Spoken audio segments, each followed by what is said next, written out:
good Monday morning. I thought it was a squash spot. I didn't think it could happen. I didn't think after the way that Zach Wilson played the last 2 weeks that there was any way in hell, even though the Jets were hosting this game, that they could beat the Buffalo Bills, and they did exactly that.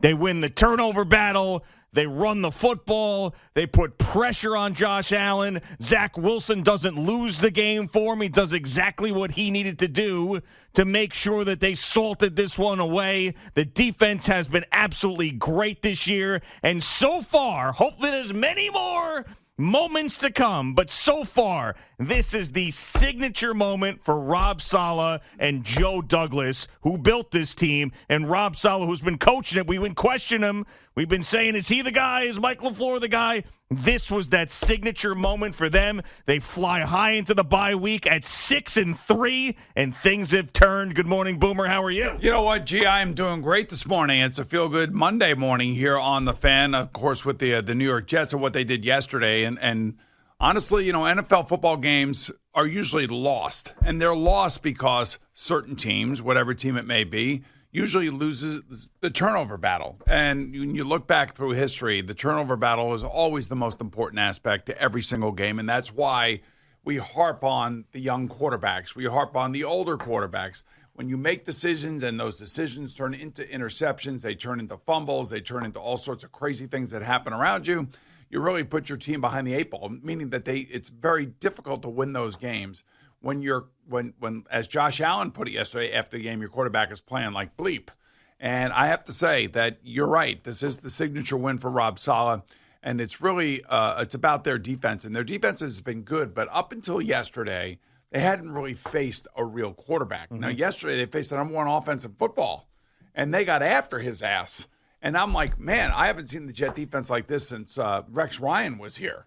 And it seems like it's fast, it's furious, it's physical, and I know that on the broadcast yesterday, the guys were talking about C.J. Mosley and being back in the middle of that defense, and he's the one that sets the tone for it. And I agree with that. I really do agree with that. And he's unquestionably the player that they wanted to see when they signed him as a free agent from Baltimore. You know, he missed the 2020 season. The season before that, he got hurt like in the first game or second game, whatever it was. And now we're finally seeing the true C.J. Mosley on that defense, and that defense is ferocious. They're flying all over the place, and that's great. And now when you get to the quarterback side of things, you know, I have to say, you know, all right, Zach, we now know you can do it. We know that you can do it. We've seen you do it, and we've seen you do it for 4 quarters, which is, you know, it's a beast. It's overwhelming at times, and sometimes you do lose your focus, whatever you need to do to refocus yourself during games, to play like he did yesterday. And I'm not sitting here saying that he threw for 350 yards and did what Tua did up in Chicago, but I am saying that, you know, as a young quarterback playing a solid game like that with the defense that you have and a running game that you had yesterday, that is the recipe for the Jets to win.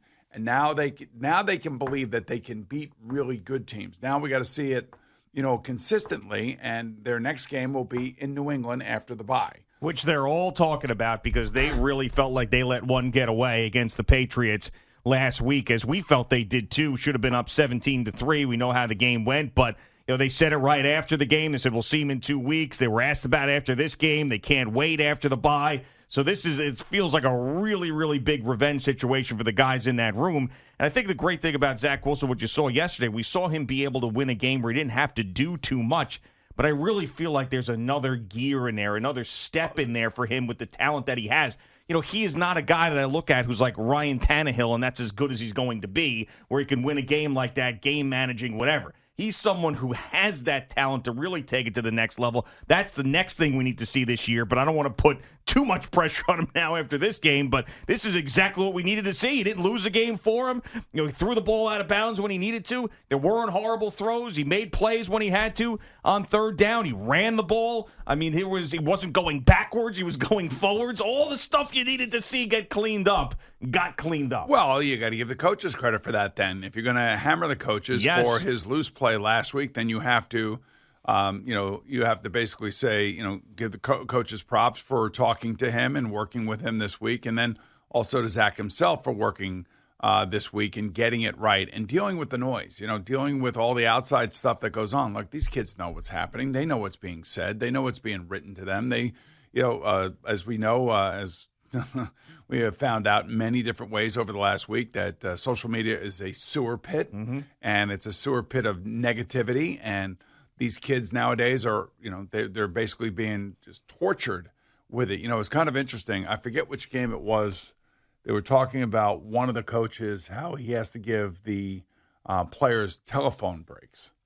And I forget which game it was. I'm knee-deep in every game yesterday doing all the updates and all that other stuff. But there was a coach that actually says, you got to coach differently now. You got to give guys, telephone. Maybe it was Chris Collinsworth last night who said it about maybe Andy Reid readjusting to today's player and all this other stuff, that they actually do give them telephone breaks. Didn't Jim Tom Sula say that when he was out there, the coach of the Niners that one year? He did, and he made it a point to bring it to the forefront. Right. I think it's better that you don't bring stuff like that to the forefront. But it also goes to show you the changing ways things are happening in the NFL, if in fact that was accurate about, I believe it was about Andy Reid last night. But I don't know, to me, these kids are under an enormous amount of scrutiny. And yesterday on the NFL Today, I was talking, I opened the show up saying there were 4 first-round draft picks from the 2021 NFL Draft that were playing in our 1 o'clock window. It was Zach Wilson, it was Trevor Lawrence, it was Justin Fields, and it was Mac Jones. And all 4 of these kids are under enormous pressure. And all 4 of them have been criticized. Is sunshine down there, Jacksonville? Is he the chosen one like everybody thought he was? What's going on with Justin Fields out in Chicago? And I feel like out of the 4 right now, the guy that feels like he's turned the corner going into yesterday's game was Justin Fields. And he had a great game again yesterday. He did something that nobody's ever done before. He ran for more yards as a quarterback than any quarterback in history in a game. But you could see that he's a bullet train. He's a runaway bullet train because he's so fast. But then yesterday also, Trevor Lawrence won. They beat the Raiders. And then Mac Jones won last night. And then, of course, Zach Wilson won. So all 4 played reasonably well in their games. All 4 won their games. And all 4 did not make the key mistakes that have been costing their teams their games. So that's a good thing. That's a good sign. But for Zach, he was solid yesterday. That's how I would say. You can win by playing solid. You don't have to win just yet by being, that $50 million guy that is going to camouflage wherever your weaknesses are because you're capped. You've got a really good team around you right now because of what you're making and where you are in your career. Just go out and do what you did yesterday, and they'll be fine. Yeah, Justin Fields lost, by the way. All 4 of them did not win. No, I know, but he played well. Yeah, right. But he played spectacularly. Yes, he played. He's been much, much better the last couple of weeks. And the Jet fan needed to see this. The coaching and the coaching staff needed to see this from Zach Wilson. I think he needed to see it for himself and to do it against the Bills. I mean, I kept saying going into this game, this is not the week you want to get right or need to get right against what could be, and now I don't believe that they are. The Eagles are now head and shoulders better than them with the loss I saw yesterday, but what could have been the league's best team going into the game. I will say most complete team, at least. The Bills were probably missing their most important defensive player, Matt Milano. Yeah. And, he's a guy that gets everybody in the right spots. He's the guy that calls the defense, and he's also the guy that makes 1 million tackles. Yeah, but the Bills' offense was not good yesterday. No, the Josh Jets' Allen defense wasn't good yesterday, and he even said it. And he wasn't great the week before either against the Green Bay Packers, especially a couple of the interceptions that he threw in that game. I mean, like, the first interception he threw yesterday, I mean, you just had to be like, what? Yeah, especially after all the momentum they had with the kickoff where you had man slip and then the ball right to Stephon Diggs. You think they're going to score a touchdown. It's going to be 7-0 in 10 seconds. That was a miserable interception. I mean, and the other one, too, the second one was even, it could have been worse. And he should have had a third. Yeah, absolutely. So, and that just really speaks to the pressure that the Jets are putting on him. And I wonder if he's injured because they did do the elbow, right? An examination on his UCL on the sideline, and they pressed where that is, and he buckled to his knees. Now, I don't know. I'm assuming that was after the final play. Mm-hmm. Like, he threw the ball about 50 yards in the air to Gabriel Davis, and that ball fell incomplete. And everybody's wondering, should have there been pass interference on Sauce Gardner? And I'm like, no. I mean, Gabriel Davis actually pushed off.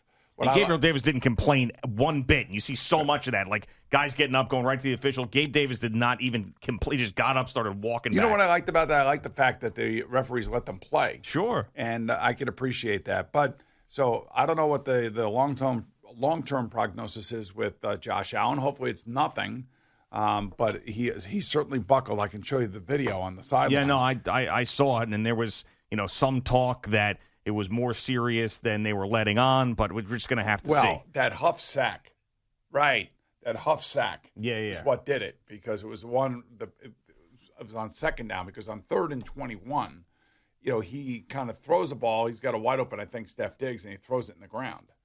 And then he kind of grabs his elbow, and then the next play was the 4th and 21, where he did throw the ball down the field. He did, yeah. So he might have tweaked it, and maybe it just needed to calm down for about another minute or so before he could launch it again. But then I kind of believe that examination took place after the game was over on the sideline. Yeah. And as far as if Josh Allen gets hurt at the end of the game, or they're missing important defensive players, I don't want to hear any of that stuff. Every team deals with this. The Jets, for crying out loud, they probably lost their best offensive lineman, Elijah Vera-Tucker, and lost one of their biggest offensive weapons a couple weeks prior in Breece Hall as well, and found a way. And the other thing, too, the combination of Robinson yesterday anyway, Carter and Robinson, that's the balance you want. I think one had 13 carries, the other had 12, or maybe it was 13 and 14, whatever it was. But that's the balance you want back there. That's why you need 2 running backs. And then, of course, Zach takes off a couple times, and then Zach was pretty, the only negative thing, and I'm sure Rich Cimini will find this out too. Elijah Moore? That's the only negative. No targets again? No targets. Is that a negative thing, though, really? I mean, it's not a negative thing for the team. It's not a negative thing for the fan base. Like, that's Elijah Moore's problem. They beat the Bills, for Christ's sake. I know. I'd like to see him more involved. That's all. All I'm saying is I'd just like to see him more involved. And Denzel Mims made a couple nice plays. I mean, so maybe it takes a while for these kids. I'm not really sure. I don't know what's going on, but they won the game. You're right, and it's a great way to go into the bye week, man. Oh, of course, especially when you've got the Patriots on the other side of that, and you got a bad taste in your mouth from that first game. But listen, Elijah Moore's not going anywhere. The trade deadline is over. There's no other opportunity for him to go anywhere until the offseason. He's got to figure it out. I don't know if he ended up saying anything after the game that was controversial, but that can't be a thing. I mean, they're 6-3, and they beat a team that most people believe has a great shot of winning their conference and going to the Super Bowl. I don't want to hear anything from Elijah Moore yesterday, this morning, during the bye week, nothing. We're talking about a team that is on the rise here and that is giving their fan base, and gave them yesterday. I got a text from the great Sean Winters, said it's the best game he's been at in probably a decade. Yeah. This guy goes to every home game. Well, it's because the Rex Ryan defense and personality in that team gave fans hope, and I think yesterday they saw a little bit of that. No, I think they've seen a lot of that over the last 5 or 6 weeks defensively, for sure. Well, think about how bad the defense was this year and how good it's been. I mean, last year, how good it's been this year. It was 32nd last year. That's some of the worst played defensive games we've ever seen in our lives. That Indianapolis game where they got steamrolled, and to be from there to here in 1 year is remarkable. And you mentioned C.J. Mosley playing at his level, Quinnen Williams being the defensive player of the month. He also had a big play yesterday in the second half. So, I mean, these guys have just been – it's Sauce Gardner, what he has added. The secondary's been great. Jordan Whitehead, who got off to a bad start, has played really well the last couple of weeks. Hey, DJ Reed's been great. Yes. I mean, it's really remarkable, the turnaround. It's just as long as the quarterback doesn't turn it over and have those – like bonehead plays like Josh Allen made yesterday. I mean, like you can't have it. And Zach's 2 of those 3 different interceptions against the Patriots were awful. And that's what made everybody sick to their stomach, because they felt like they let one go away. And it goes to show you, just if he plays this way, they're good enough to support him right now. He doesn't have to be the difference maker. He'll ultimately become the difference maker. Well, you hope. Well, he's growing into that. I mean, and you heard him after the game yesterday talking about making his quick reads, quick decisions, getting rid of the football.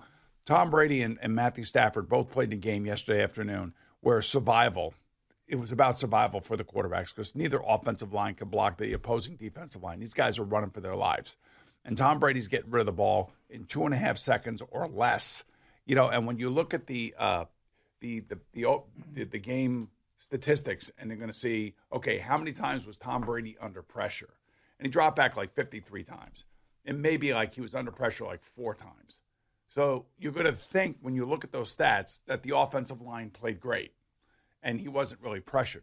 Well, the only reason he wasn't pressured was because he was getting rid of the ball and taking the pressure off of the offensive line. He wasn't holding it. And the only time he really held it was towards the end, the last couple series, because I think the defensive line of the Rams was exhausted from pass rushing the whole game. And it was hot and muggy and raining down there. But that's the thing that Zach was talking about yesterday. Getting his reads, making his decision, and getting rid of the ball. That will help your offensive line, and it will also keep you from having those 6 to 7 to 8 second plays where you make the wrong decision. All right, Boomer and Gio on the Fan and CBS Sports Network after a huge Jets win.